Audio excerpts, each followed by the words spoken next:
এই দেখো বন্ধুরা, তোমাদের এই যে আমি কিছু যে শাক দেখাচ্ছি। তো আজকে তো 14 শাক রান্না, অনেকেই জানে গাছের দিনে 14 শাক রান্না করে খেতে হয়।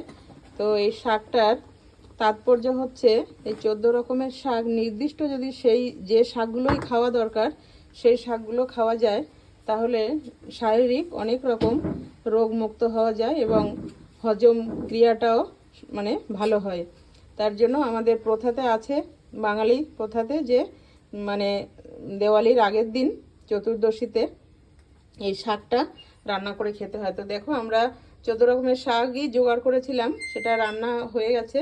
তো এখানে দেখো আছে, এই যে অল্প কিছু আমি রেখেছি তোমাদের দেখানোর জন্য। আর এই যে সব বাছা হয়ে গেছে, বাছা হয়ে রান্নাও হয়ে গেছে শাকটা। তো রান্নাটা তোমাদের দেখাতে আমি সময়টা পাইনি, সে ভিডিওটা করতে পারিনি। দিদিমা, এই যে দিদিমা আর ওই যে শান্তনা বসে শাকগুলো বেছেছে, আর মা তখন ছিল না পাশে, তো মাও ব্যস্ত সঙ্গে। আর রান্নাটা আমি করেছি, অবশ্য শাকটা আমি পুজো দিচ্ছিলাম, তো পুজো দিয়ে এসে শাকটাকে রান্না করেছি, রান্না করে সকলকে খাওয়ালাম। জানি না কেমন হয়েছে, বোম্বাই লঙ্কা দিয়ে ভাজা করেছি শাকটা আজকে। হ্যাঁ দিদিমা, কেমন হয়েছিল? খুব ভালো হয়েছে শাক।